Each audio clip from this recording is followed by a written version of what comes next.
Hi hello नमस्कार सर्वांना. श्री स्वामी समर्थ वर्षा lifestyle या चॅनेलमध्ये तुम्हा सर्वांचे खूप खूप स्वागत.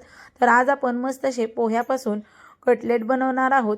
तर हे कटलेट्स एकदम खूप मस्त असे बाहेरून क्रिस्पी आतून एकदम मऊसूद असे तयार होतात.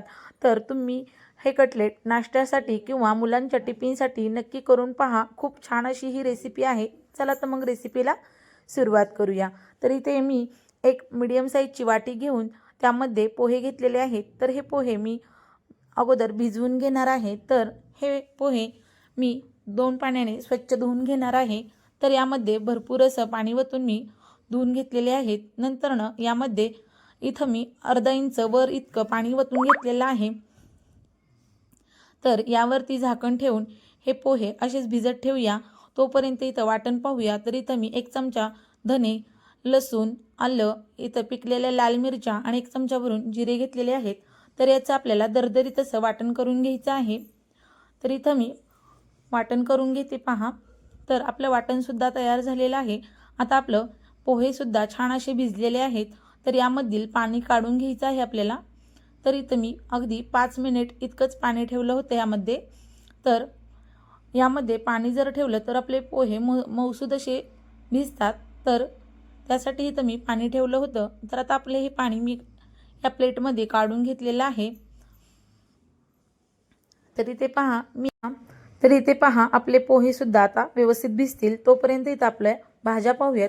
तर इथं मी मीडियम साईजचे 2 बटाटे उकडून खिसून घेतलेले आहेत. 1 छोटी वाटी भरून तांदळाचं पीठ, वाटाणे, इथं गाजर, शिमला मिरची, 1 बारीक साईजचा कांदा चिरून घेतला आहे. इथं तीळ घेतलेले आहेत आणि कोथिंबीर घेतलेली आहे. तर इथं हे सर्व साहित्य घेऊन मी इथं आता एका बाउलमध्ये आपले हे भिजवलेले पोहे काढून घ्यायचे आहे. तर इथे पहा आपले पोहे यामध्ये मी काढून घेते. तर आता आपल्याला यामध्ये उकडलेला बटाटा घालायचा आहे. तर इथं मी 2 मीडियम साईजचे बटाटे उकडून घेतलेले आहेत. ते खिसून घेतले. नंतरनं यामध्ये घालून घेतला आहे. तर इथं मी फ्रेश वाटाणा उकळीच्या पाण्यातून काढून घेतला आहे आपला. तर इथं मी वाटाणासुद्धा यामध्ये घालून घेतला. 1 गाजर बारीक चिरून घेतलेला आहे. तर इथं 1 शिमला मिरची तीही बारीक चिरून घेतलेली आहे. 1 मीडियम साईजचा कांदा तोही आपला बारीक चिरून घेतलेला आहे. इथं थोडीशी कोथिंबीर घालून घेतली. नंतरनं यामध्ये आता आपल्याला सर्व मसाले घालायचे आहेत. तर इथं मी आपली हिरवी मिरची, धने, जिरे, लसूण, आलं हे वाटण घालून घेतलेलं आहे. तर इथे पहा आता आपलं वाटणसुद्धा घातलं आहे. तर यामध्ये मी तांदळाचं पीठ घालणार आहे. तर इथं छोटी वाटी भरून मी तांदळाचं पीठ घातलेलं आहे. तर तांदळाचं पीठ घातल्याने आपल्या या कटलेट्सला छान अशी क्रिस्पीपणा येतो. इथं मी अर्धा चमचा हळद घातलेली आहे. 1 चमचा भरून लाल मिरची पावडर घातली आहे. मिरची पावडर बेतानीच घालायची आहे. आपण त्यामध्ये हिरवी मिरचीसुद्धा वापरलेली आहे. तर इथं मी 1 चमचा भरून गरम मसाला घातलेला आहे. तर इथे पहा आता यामध्ये चवीपुरतं मीठ घालायचं आहे. तरी यानंतर आपल्याला हे सर्व मिक्स करून घ्यायचं आहे हाताने. तर इथं हे सर्व मिक्स करून व्यवस्थित असं हे मळून घ्यायचं आहे व्यवस्थित. तर या पद्धतीने हे आता आपल्याला यामध्ये किंचितसुद्धा पाण्याचा वापर करायचा नाही. तर बटाट्यामुळे याला छान असं पाणी सुटतं आणि आपल्या भाज्यासुद्धा यामध्ये वापरलेल्या आहेत. तर त्यामुळे मस्त असं याला बाइंडिंग येतं. तर इथे पहा आपले कटलेट करायला घ्यायचे आहेत. तर इथं मी थोडेसे तीळ घेतलेले आहेत. तीळ ऑप्शनल आहेत. तर इथं मी तीळसुद्धा लावून घेते यावरती. तुम्ही हे असे सुद्धा तळू शकता. तर इथे पहा आता आपले हे व्यवस्थित असे कटलेट या पद्धतीने करून घ्यायचे आहेत. तर या पद्धतीनेच मी ही सर्व कटलेट्स करून घेणार आहे. तर आपले हे पूर्ण असे कटलेट्स करून झालेले आहेत. तर आता आपल्याला पुढची तयारी करायची आहे. तर इथं मी 4 ते 5 ब्रेड त्याचे तुकडे करून घेतलेले आहेत. तर ते मिक्सरच्या भांड्यामध्ये घालून त्याचे क्रम्स काढून घ्यायचे आहेत. तर इथं मी व्यवस्थित असे मिक्सरच्या भांड्यामध्ये आपल्या ब्रेडचा भुगा करून घेतलेला आहे। तर इथं मी 2 चमचे कॉर्नफ्लॉवर घेतलेला आहे, त्यामध्ये थोडंसं पाणी ओतून त्याची छान अशी पेस्ट करून घ्यायची आहे। तर इथे पहा आपली ही पेस्ट सुद्धा तयार झालेली आहे आणि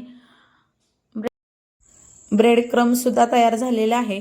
तर इथं मी एक कटलेट्स यामध्ये असे बुडवून घेणार आहे। तर चमच्याने व्यवस्थित त्यावरती आपली ही पेस्ट घालून घ्यायची। नंतरनं या आपल्या क्रम्समध्ये व्यवस्थित असा बुडवून घ्यायचा आहे आपला कटलेट्स। तर इथे पहा असं व्यवस्थित, तर इथे पहा या पद्धतीनेच मी हे सर्व कटलेट्स बनवून घेणार आहे। तर इथं मी गॅसवरती एक कढई तापत ठेवते। नंतरनं यामध्ये भरपूर असं तेल घालायचं आहे।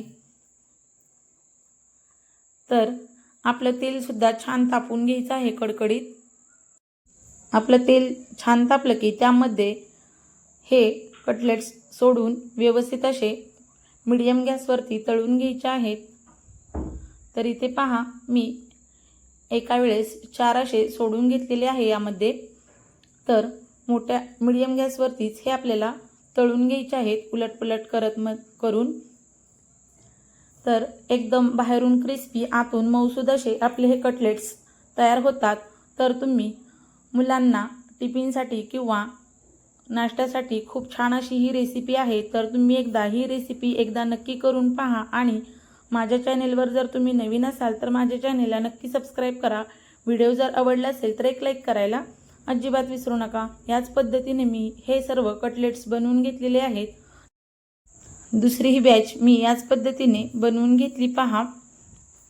तर व्यवस्थित असे निथळून घ्यायचे आहे आपल्याला। तर इथे पहा एकदम मस्त असा कलर आलेला आहे। तर या पद्धतीने तुम्ही हे कटलेट्स नक्की करून पहा। खूप छान अशी ही रेसिपी तयार होते आणि शिवाय वेगळी अशी ही रेसिपी आहे। तर इथे पहा आपले कटलेट्स एकदम मस्त आतून मऊसूद आणि बाहेरून क्रिस्पी झालेले आहेत। तर अशाच नवनवीन रेसिपीसाठी पुन्हा भेटूया। तोपर्यंत सर्वांना बाय बाय, धन्यवाद। श्री स्वामी समर्थ।